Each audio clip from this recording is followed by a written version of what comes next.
Welcome to Stormlicks Episode 2. My name is Evan. We are being hosted here today at the Right on Carroll Rehearsal Building, which is the building where I have been practicing, rehearsing, and writing records for about 12 years now, since about 2010, so maybe about 11 years. And today, I am going to show you the stuff that I use to make the sounds that I make. Guitar for me has always been an extension of myself, my personality, and my form of expression, but really wasn't something that I have much in the way of formal training. Maybe that's what keeps it a little more honest. I really have learned to approach the instrument in a way that is unique to me, and and is something that is really non-traditional. I find myself kind of lost in situations where I would need to be more of a traditional player. And so I'm excited that you are interested in taking this journey with me through my gear, some of my technique, and hopefully you learn a thing or two or are inspired to develop your own technique or weird ways of approaching art in your instrument.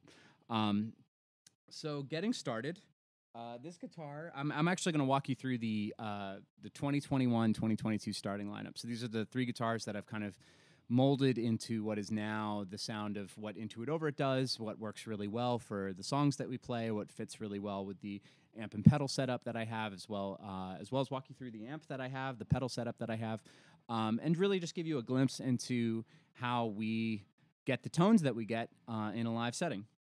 So leading things off is this 1975 Fender Starcaster. It was made in Fullerton, California. I really love this guitar for a lot of reasons. One that was actually really pointed out just before we started filming this episode is that the serial number is 666247, and I love that it leads with 666. It's almost like the guitar has impressed itself onto me.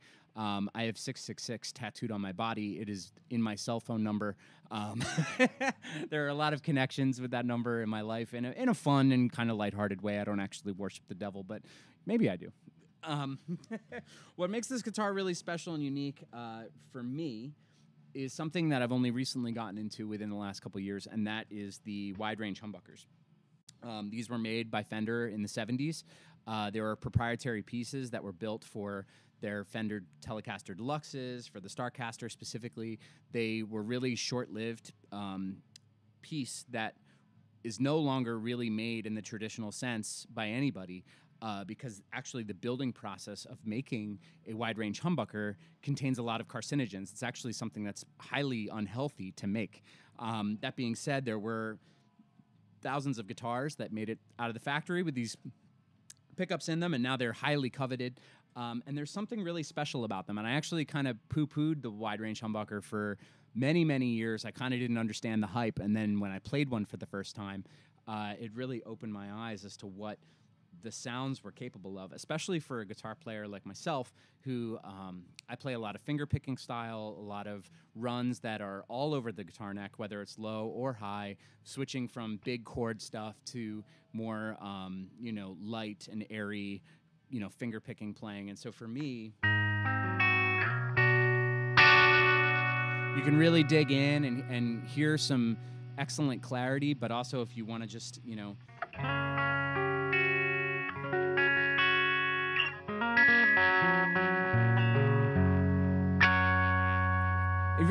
it sings. You can really hear everything on the guitar. Really, really unique. Traditionally speaking, there's nothing crazy about the controls. It's very similar to that of like a Gibson ES335. You have the two pickups. You have the different volume controls for each setting, whether that's neck or bridge, and as well as an overall tone control. And then you can switch three-way between running both in series or just the neck, just the bridge. I typically stick to the bridge unless I'm doing something. I'm not in the right tuning for it now, but if I was going to do a song like Wear Your Nights Off and End or maybe Frames That Used to Greet Me, and I was playing a guitar with wide-range humbuckers, I would then switch to the neck.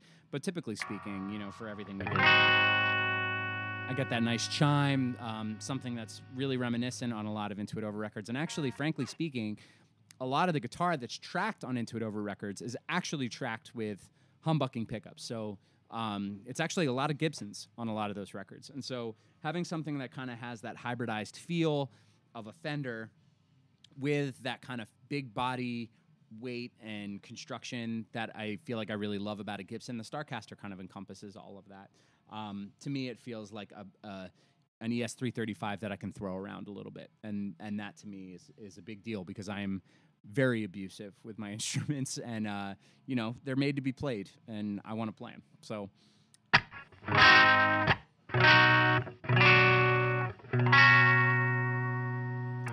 That's the Starcaster. This is a 1974 Fender Telecaster Deluxe. This one, like the Starcaster, I purchased both of these guitars on Reverb.com. They're both used. They were in really like excellent condition and were at a really, really good price. Well, I shouldn't say excellent condition. That's a terrible thing to say about this guitar because, well, I think it's in excellent condition, but this guitar is absolutely wonderfully and beautifully thrashed. Whoever owned this guitar before me had loved it to death, and you know, it's, well, I shouldn't say that either because the guitar is not dead. There's still years of life left in this thing. It sounds great. But, you know, it's got a ton of wear on the neck. It's got a ton of wear on the body. You can see that whoever played it just played it every day. And there's a lot of mojo to guitars like that. And I was immediately attracted to it. I'm not necessarily a fan of brand new instruments, and I don't own a lot of them. I've only ever bought a few brand new guitars in my life. And but this one really sang to me, really spoke to me. And when I was able to get it and it showed up in the mail, I couldn't be happier with how it feels, how it plays. It just immediately felt like it, you know, molded into the palm of my hand. Plus, it just looks fucking badass. You know, like, people spend all this money to relic their instruments, and it's like there's nothing that comes close to just a guitar that's been played and played and played and played. And you can see, like, whoever owned it probably smoked a ton in their house. Like, the headstock is all discolored. And but, you know, I wish you could hold this guitar with me right now, just because everything about it is so fucking cool.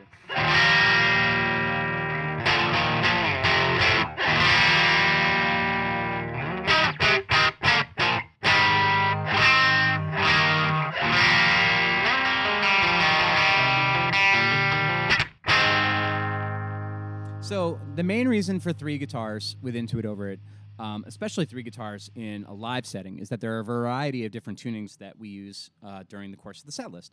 And there are predominantly 3 that are the main tunings. And if it meant having to tune your guitar between every single song, it would really mess up the intonation, the voicing of the guitar. So this guitar specifically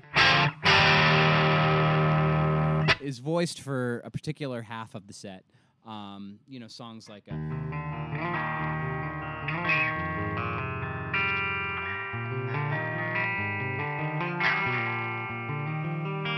typically that would be played with a capo, but you know, stuff from like New North Side Air, a lot of the songs on Proper, so Proper, Evening with Ramsey Buyer, Fortunate Friends, you know, they're in a completely different tuning than a lot of the other Intuit Over It songs. So to have another guitar that's ready to go in those tunings, and especially 2 guitars with wide range humbuckers in them, makes a big, big difference. So this guitar has become that guitar for me. I formerly used to play this Telecaster. It was an Ash custom Telecaster. It was a matching guitar to the next guitar that I'll show you. You know, and it was, I loved that guitar, but it's very heavy. And so I needed something a little more lightweight. And as I began to transition into the wide range sound, this seemed like the perfect candidate for that.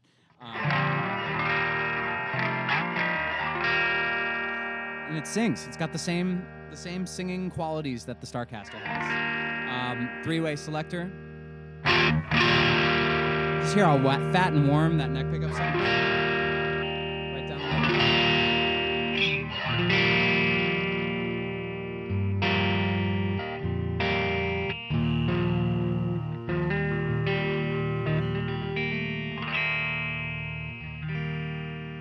And then I typically play it on the bridge, but you know, if you want to play this guitar, you can set it up. You can play it however you would like. They all sound great.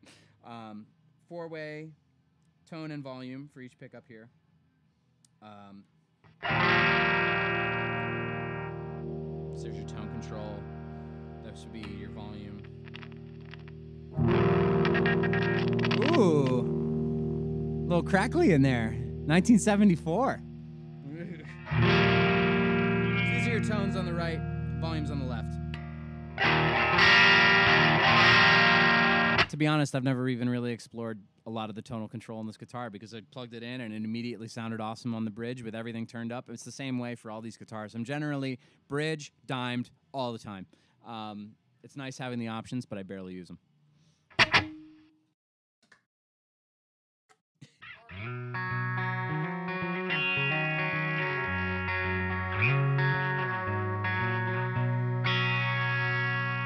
So this guitar is a really interesting story. My mom had bought this guitar from, her and I had both taken guitar lessons at different times. My guitar teacher growing up, his name was Steve Butler. Steve Butler had played in a band on Epic Records called Smash Palace and was teaching guitar lessons in Haddonfield, New Jersey. So Steve had this guitar. It was this Telecaster. He'd found it in Japan on tour, and he bought it and brought it home and played it all through touring in that band, and then eventually sold it to my mom for, I think, a couple $100. My mom, when I started learning the guitar, had given me the guitar. And from then on, since the time I was maybe 12 or 13 years old, this guitar has been on practically every tour, every show, and every record I've ever made. It's been heavily modified since then, and there are details about it that are a complete mystery. We don't know who made it. We don't know what brand it is. There were hypotheses that it was like a half hybrid of Fender and Schecter or some weird handmade thing. But that being said, I took it to CME. I've had it looked at by multiple people. It's a mahogany body, an all mahogany body. It's very light. The neck pickup is original, but the bridge pickup has been changed a couple times. Right now there's a Gemini humbucker in there, which is really excellent. The knobs are original. The plate is original. The original three-way switch has been replaced with a four-way, which is bridge, series, out of phase, and then neck. The tuners are original Grovers, but there are signs that the tuners may have been replaced at some point or swapped out. Only on a couple, though. The neck just feels unbelievable. It's been refinished. Not the guitar, but the neck has been, like re-lacquered, sanded. It's been, I don't know what they call that, wet sand. It's been wet sanded. It's been refretted. It feels better now than it's ever felt before. But this was in all of the Progress shows. This has been at practically every full band Into It Over show. This guitar has followed me throughout all of my early 20s and teens, and into my 30s. And it remains a staple. It's a guitar I just can't put down. And even in periods of my life where I hadn't played this guitar for years and years and years, I still always come back to it, and it still always feels great. And it's so familiar. Like I play the riff to Wear Your Nights Off and End, and this is the guitar on that record. And so it's like, that's the sound, And so I'll never sell this piece. I'll never sell this guitar ever. It'll probably remain continuing to be on every album and everything I ever do. It's just a gorgeous, gorgeous instrument, and I can't imagine that it even costs that much to make. It's just one of those things that you can't explain it. It's just this guitar is an extension of me. And if I had to choose one, if I was going to go on a desert island and had to take one guitar, this would be it. But yeah, 1980, who knows what the fuck. I don't know the year. There's no serial. There's no markings. We took it to CME. We took the whole thing apart. There's no identifying factors at all. Could have just been a homemade guitar that Steve bought and just got the thing. Just got the magic. So let's get this guitar out of the way so you can see this a little clearer. So this is the High-Tone DG200. For years, and still am, I was a player of Softec amps, which were a specific amp brand. Well, actually, if we rewind even further, I'd played in a series of hardcore bands in my teens when I was just getting comfortable with what tube amplifiers were. In the Progress, we had a Fender Bassman 100. That was my first tube amp. Eric, who played guitar in that band, played a JCM 900. Couple very classic tube amps. as I began to play in some hardcore bands, some heavier bands, the amp that we began getting really into as a group, almost collectively, was the Music Man HD130, which if you listen to a lot of early Into It Over It, especially the 52-week stuff, the HD130 is the primary amp on all of those records. So when I moved to Chicago, I really started getting turned on to Softec Amplifiers, which Softec was a brand owned by Mike Matthews, essentially of Electro-Harmonics. He was basically outsourcing designs to Soviet Russia, and they were being built under the Softec name, and then being sold back here in the United States for really affordable prices. There was times in the 90s where you could buy Softec amps through musicians' friend catalogs for like $99. They couldn't give these things away. And they were proprietary designs that were modeled after, the Fender Bassman, the Marshall JMP, or the Marshall JCM 800. So there's these different designs that they were kind of making these clones of, being manufactured in Russia, sold under different names. And these are all kind of labeled as the MiG 100B or the MiG 100H. There were also 50-watt versions that exist of these amps as well. And they all sound awesome. But as Into It Over began to transition from a more high-gain, upbeat kind of punk sound, I began really needing something that had a lot of clarity and a lot of clean headroom, which was the really big thing. I didn't want to sacrifice being loud while being able to still be like clean and pretty with the guitar tone. I still wanted to be the most, like, the joke that we used to make for years was we wanted to be the most devastating, pretty live band of all time.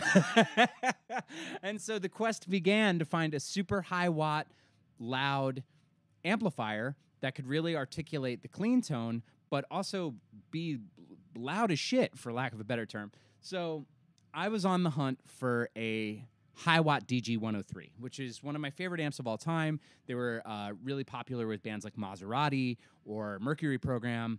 This person, Nick, who was the drummer for Into It Over It at the time, was also on the quest for a high watt 200, which was a very limited amplifier made by High Watt. They were almost like too big for their own good. They would fall apart. They were incredibly heavy. Like they'd only made a limited number of them. There's rumored to be less than 100 in the world that still exist that haven't, been destroyed, like by Pete Townsend or something. So he finds one in a town in central Indiana, and goes down, buys the amp, comes back, and proceeds to tell me, he's like, I went to buy this amp.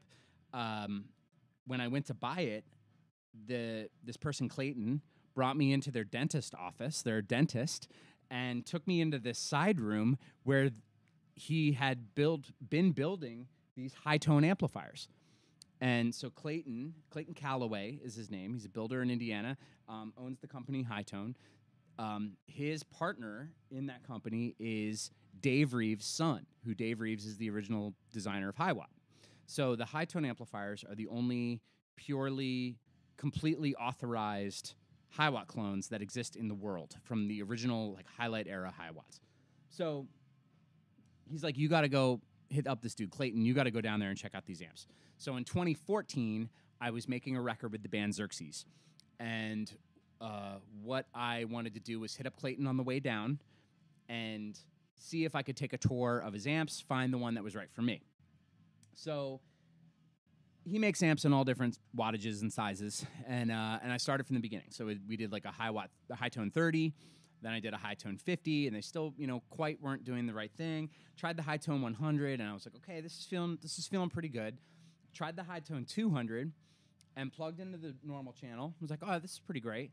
Plugged into the Brilliant channel. I was like, oh, this is pretty cool. And then we jumped to the amp, and I played through the amp, and the sound that I was looking for was in the amp. So I told Clayton, I was like, this is the dream guitar sound I've been looking for my entire life. I want two of them. What can we do? So connected with Clayton, and he built me two high-tone 200s. But I mentioned earlier, these are the DG 200. So that's the David Gilmour mod, so in High Watt, the DG 103 was the David Gilmour modded High Watt 100. David Gilmour's mod specifically was setting up an additional channel here, which is called linked, which is basically a way to have a single input for the amp already jumped. So I don't need to patch the Brilliant to the normal channel in order to jump the amp. I can just go right into the link channel, and that's the amp always jumped. which is excellent. It gives me a little more option. And then what's even really cooler, like more special about these, is that Clayton was able to get the faceplates custom made for me. So where the master volume is the compass from the Intersections artwork. So these are the only two high-tone 200s in the world that have this little logo on them. And this logo is like specifically to signify that these are like the Intuit over at amps. Yeah, so we used to tour all the time with these amps, with these two oversized 412 cabinets that were made by Ampeg in the 70s. They're called the Ampeg V2 Cab, and they were the cabinets that were meant to go along with their V2 or B25 amplifiers. And they're kickback, kind of like an 810, only they had 412s in them with a port in the center, so they were able to really push a lot of air. And we were able to achieve, with the help of, with these and with those, being the loudest, pretty live band in the world. But eventually we did tour those cabs to death. The wheels were falling off. The speakers were falling out. We had to constantly be repairing them, buying parts at Home Depot. Really fixing these cabs all the time became way more work than it was worth. So eventually, a couple years later, I hit up Clayton again and was like, hey, look, it'd be really excellent if we could get a couple unloaded matching 212s to go with these high-tone amps. And so we built a couple unloaded cabs for us. We decommissioned one of the 412s and turned it into two 212s. And now it's a much nicer touring setup with really no sacrifice for volume. I'm looking at my amp now. I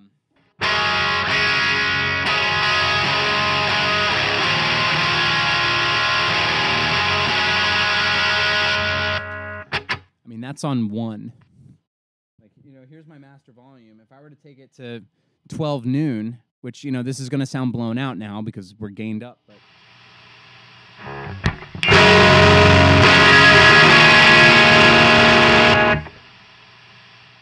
that's half power. So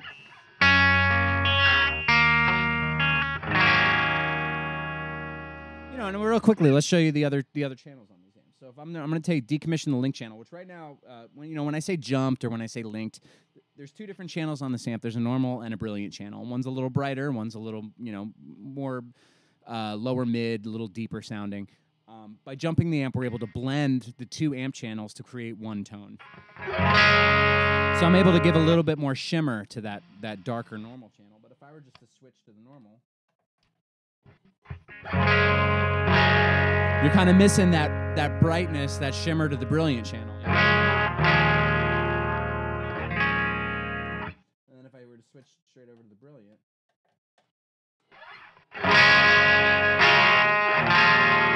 now we're looking at something a little treblier, a little brighter. So to me, the link channel is the best of both worlds. I can kind of blend in that lower sound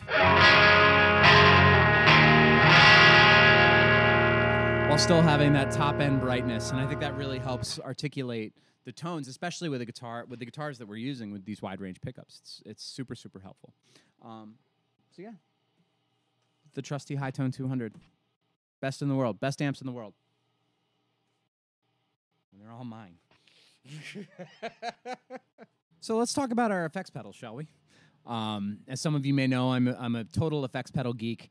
But I gotta say, with full transparency and honesty, that I did not give a single flying fuck about effects pedals until about 2017. And maybe even around, that might be a lie. I think I started actually beginning to care shortly after making Intersections. We realized that so I guess like 2014. But even then, my pedal board only had a couple things on it. It wasn't until I started working for Reverb that I began realizing just how much you could do with effects. And I think you can really hear that on Figure, specifically, at least in terms of like stomp box form. On standards, we were using all sorts of effects, but a lot of them were rack-mounted delays, rack-mounted reverb. So things like the Lexicon PCM 41 and 42, the Lexicon Primetime is an exceptionally powerful tool. The Ibanez AD202 is another rack mount multi-effect, which is just unbelievably powerful. And so that was a lot of what we were doing with the standards record, was actually like playing the studio and playing rack mount effects in order to get a lot of those sounds. Not a whole lot of it was effects pedal based. So coming off of that record, though, we had to try to figure out how to recreate a lot of the sounds that we had gotten on that record using rack mounted effects. And so I initially began to dip my toe in with a couple delays, you know, kind of like, you know, MXR carbon copy, like really like entry level kind of effects. It wasn't until I started working at Reverb that I began to really get an understanding of how in depth the scene was and how much you could really tone sculpt by doing a little research. Not to mention that in the last 5 years, I think so many great and awesome effects pedals have come out. I think the industry has really taken a massive jump. So really quickly, I'm just going to walk you through my board. Really what it starts off with is right here at the front. I use this pedal called the 29 Pedals is the brand. The effect is called the Una. I think I'm pronouncing that right. Una. Essentially what the Una is a buffer. And so basically what this is doing is cleaning up the noise floor of my tone and allowing me to get a little bit more sculpting in terms of my EQ. It basically takes a lot of the noise out. And I actually, it's kind of like some total geek nerd shit that is really hard to explain until you actually play one. I think for a while I was kind of like, this is the stupidest thing I've ever heard of. Why would anybody buy this? Having played one now, I don't know if I could leave my board. My tone has completely cleared up in ways that I couldn't even imagine. There's more articulation than I thought I would get. My drives sound way better. It's just something that does a lot and is really unassuming, but really, really powerful. From there, it's my trusty chromatic tuner, Boss TU2. I've always been a fan of the TU2. I've had the TU3 at different stages in my life, and then I've switched back to the TU2. Until this thing dies, I will be using it at every show and every studio session. It is my trusty go-to. Moving through the signal chain, my good friend Chad, who plays guitar in the band La Dispute, he has started building boutique effects during the quarantine. And, you know, I was kind of discussing something I was looking for, and curious if he would be able to build it for me, which is basically a dual boost. So, you know, in my drive, my gain stages, I only use a couple different things here. It's basically this clean boost, which Chad has made for me.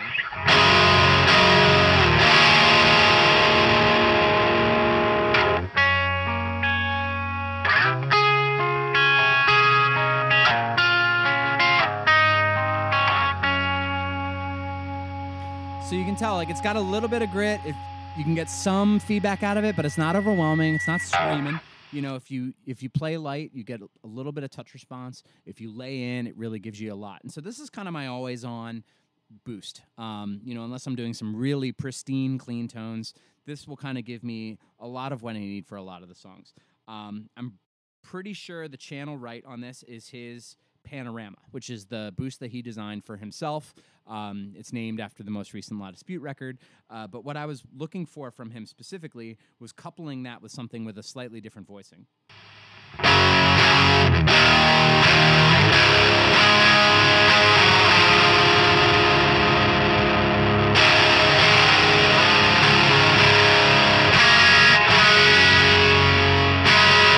So he designed a second boost to put in the same enclosure, which stacks really nicely. It's a little bassier.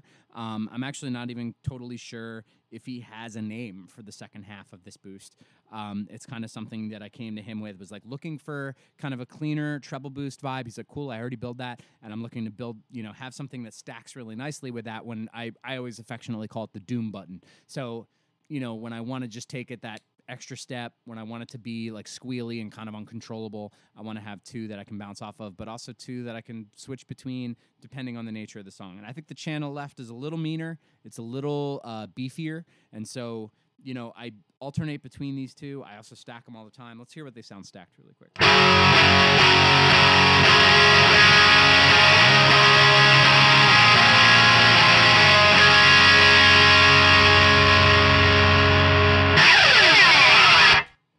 Awesome. So, moving on.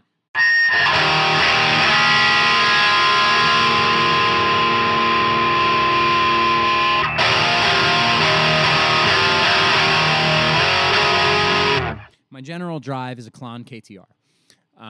When we were making the record standards, John Vanderslice had two Klons, original ones, Centaurs, which we used on all of that record. Majority of the guitar tone on that record is the black Telecaster, which we talked about earlier, into two Klons, into a Fender Champ.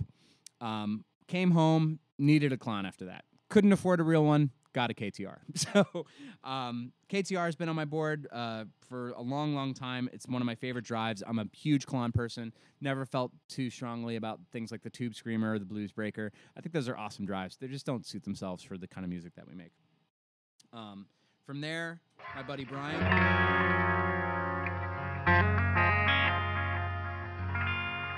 He's developed a reverb and delay that I just think is magical. It's called the Quiet Theory. His brand is called Quiet Theory. The pedal is called the Prelude. Incredibly musical pedal. That's the delay side, which I kind of have a little more aggressively set. There's also different EQ settings. I can go a little bassier, a little deeper. I can go a little brighter. There's also a switch in the top of the pedal. This is something that I really appreciate, where you can turn the trails on and off, and it's not stuck inside or off to the side. It's right on the top, so you can switch it live in the middle of the set if you want to very easily. But it's a delay into verb.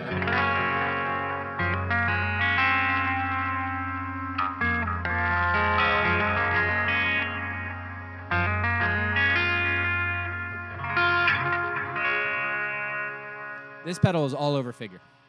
It's like really the primary reverb and delay on most of that record. And for good reason. It just sounds awesome. It's easy to control.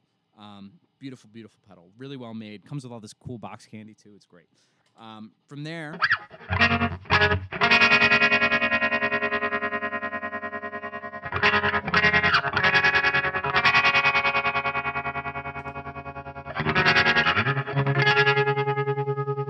is the Milkman F-Stop, which the F-Stop is essentially the effects that you would find in like a Fender Twin. You have a tremolo and a really nice spring reverb. I actually set the tremolo to be like really choppy like that and fast. I think it just makes for a really nice modulation in certain parts of the set. I can adjust it to slower speeds, and I think it sounds great. It's just nice to have it always on in that specific setting, and I can just pop it on in moments in the set that give it these moments a little bit of shimmer and shine. The reverb is really, really great too. I actually keep the reverb on the Prelude and the reverb on the F-Stop at 2 different settings, so I can bounce between the 2 reverbs without having to adjust a lot in the middle of the set. From there is one of my favorite pedals of ever.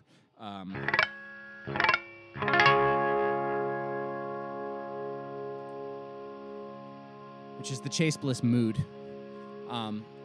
Just an unbelievably fun and usable effect. One of my favorite effects pedals, period.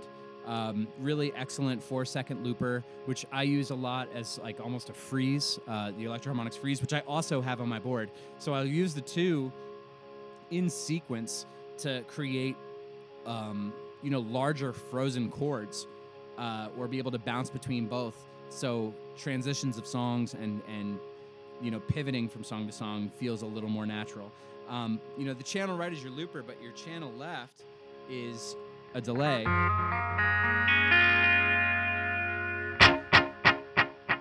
So I basically have 2 delays on the board that I can bounce between that are set at different times that both work for a lot of Intuit Orbit stuff. But there's also, pitch shifting options. So I can do a lot of moments on the fly, like if I were going to put my guitar down, especially at the end of songs like Midnight Carol Street, really want to kind of ramp them up and do some crazy shit. The mood is super, super excellent. So from there is the Electronic Audio Experiments Hypersleep, which I don't even know how John at Electronic Audio Experiments would explain this pedal. It kind of feels like going to space. And then sort of chorusy, sort of delay, sort of ring modulation-y. It's just a cool sound. It's something kind of indescribable, and it gives some modulation, some movement, and some kind of like, the word that I would the word that I would use is kind of like syrupy. And sometimes you just want that kind of like, how do I make the sound? That's... Yeah, I hope you just cut that section and repeat it over and over again.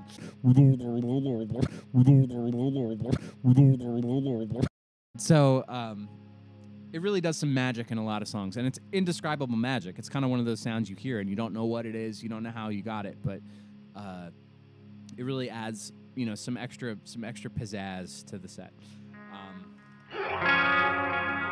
Finally, something that's been on the Into It Over board for years, you know, aside from my volume pedal and the freeze. Those have been two things that we always use. And if you're familiar with the freeze, that's, you know, a pretty standard effect if I were just going to do it. Basically just latches and freezes your tone. But something that I think a lot of people, you know, aren't as familiar with is the Boss PS6, which is the harmonist, which is the sound specifically on the song Adult Contempt. There's a section on that song where it sounds like we basically took the tape and slowed the tape down. What that is actually is all of the instruments on the track playing the harmonist at the same time, which is just like a nice dive. And so when we play, me, Matt, and Joe all have a harmonist on our board, and we use them at different moments. It's also something that's super cool for, you know, it does do that tape stop thing in a live setting. Extremely useful pedal, and in a way that I think a lot of people maybe don't give it credit for. I think it's kind of one of those if you know kind of effects, and that's what I really love about it. And that's my current board, my 2021-2022 board. I'm sure it'll change at some point between now and the next time you see me or see us. But right now I'm feeling really good about this setup. And yeah, and I hope this inspires you to experiment with your board or pick up one of these effects for yourself. They're all really, really excellent.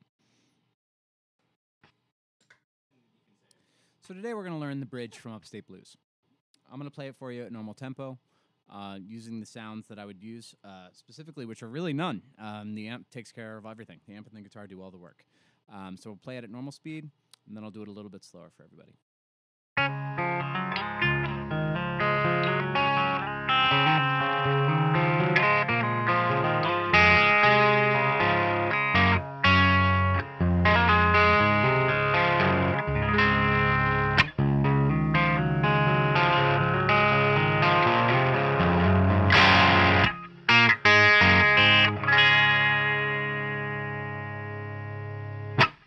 Great.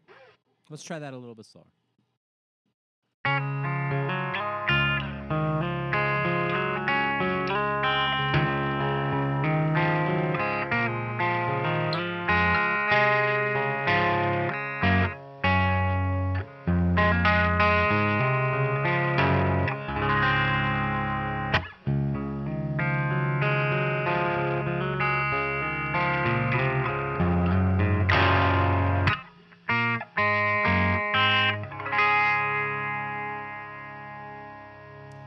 Once more, even slower.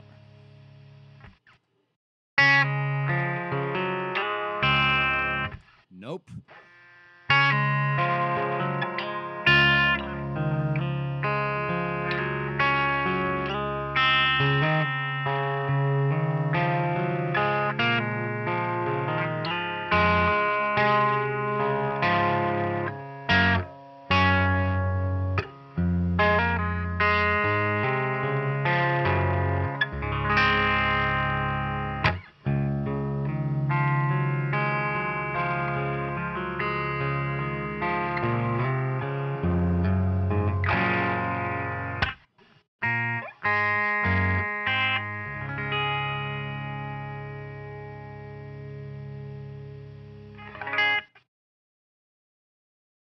Let's do the bridge from We Prefer Indoors. First, I'll play it at normal speed, album speed, and then I'll slow it down for y'all. Same with Upstate Blues. Live, there really isn't any effects going on. The guitar and amp are doing all of the work. It's a lot of touch, but we'll get through it together.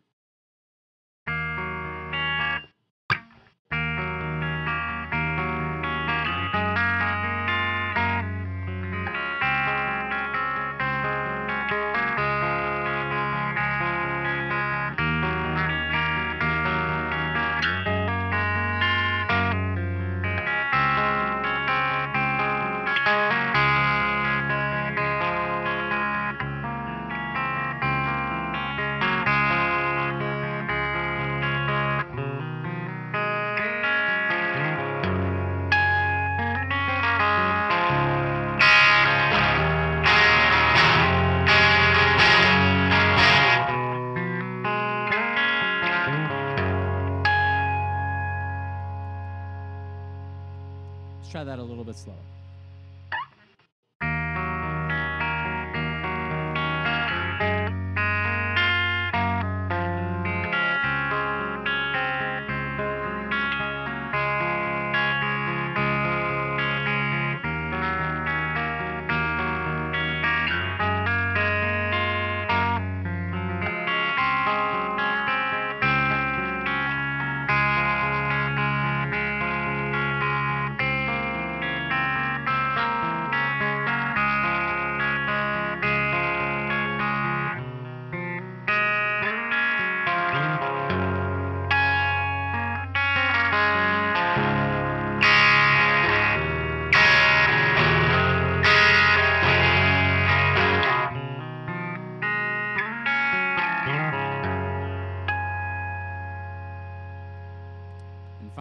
once more.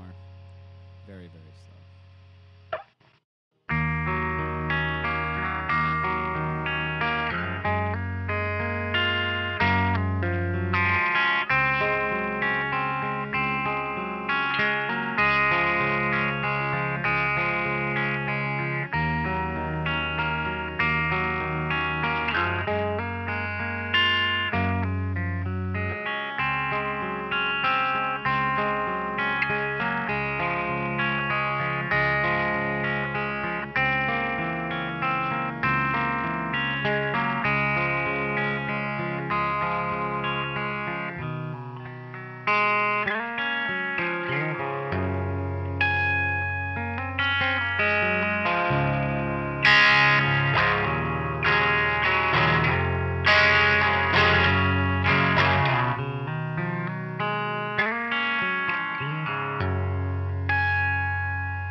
Wonder if my riff is thirsty. So, when we recorded this song, we actually used a guitar made famous by Eddie Van Halen called the Kramer Ripley. What the Ripley is a stereo guitar in which you can pan individual strings left and right. So what you're hearing on that recording, while it sounds like two guitars playing the song, is actually one guitar performance with the guitar strings panned individually to two different amplifiers, and then us panning those amplifiers left and right. So it gives this really excellent and super cool ping pong effect, which is really hard to accomplish as two guitar players, but when it's a single guitar performance, it seems very natural. So that song on guitar would historically be the Kramer Ripley, but live we're going to do it as a single guitar performance. I'm running it through the reverb channel of the Quiet Theory Prelude, which, if you're familiar with the record, pretty similar to how it sounds on the album. I'm just going to give it a little more juice here because there's a band practicing in the room next door. Art being made in Chicago every day. Anyway, here's the verse.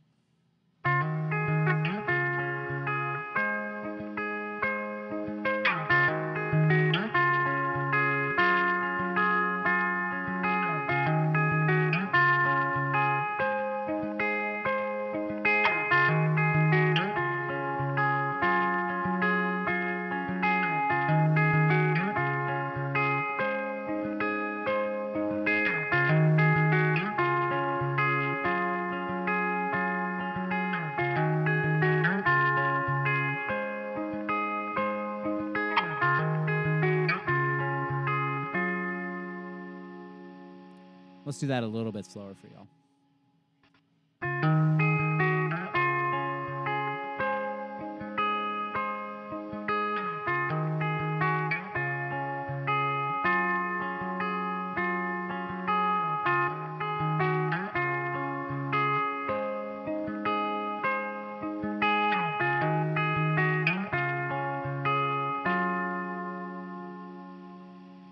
And now one more time, even slower.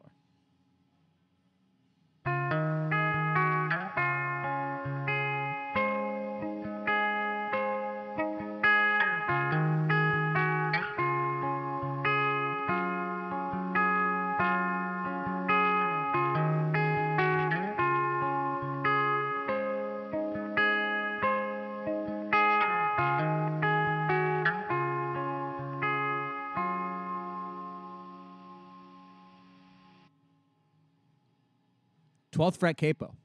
Who would have thought? God bless America.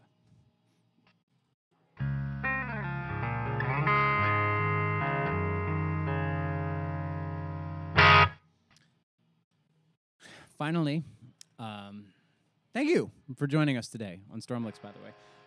Finally, I'm going to share, I'm going to show you all the verse and chorus to Augusta, Georgia. The way that Augusta is shaped as a song, it basically just repeats the two parts. The second guitar is doing a little bit more movement and playing kind of like a solo, but the main guitar part doesn't change. It's essentially the main verse part into kind of like a pre-chorus, like a short chorus thing that just repeats 3 times in different gain stages. So I'm going to play the verse into the chorus at normal speed, then I'll do it a little bit slower, and finally I'll do it at a very slow tempo for y'all to enjoy or to learn at home.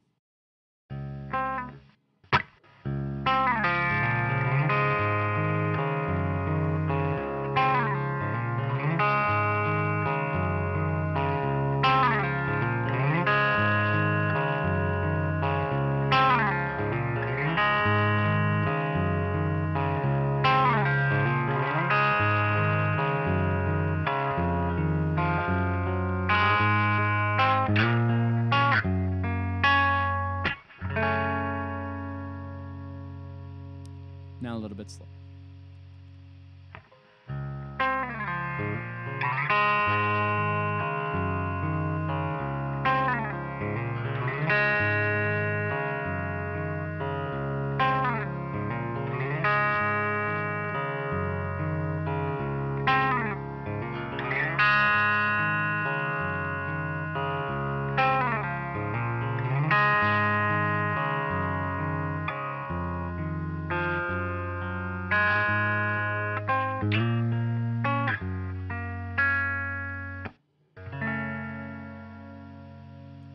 And finally, very, very slow.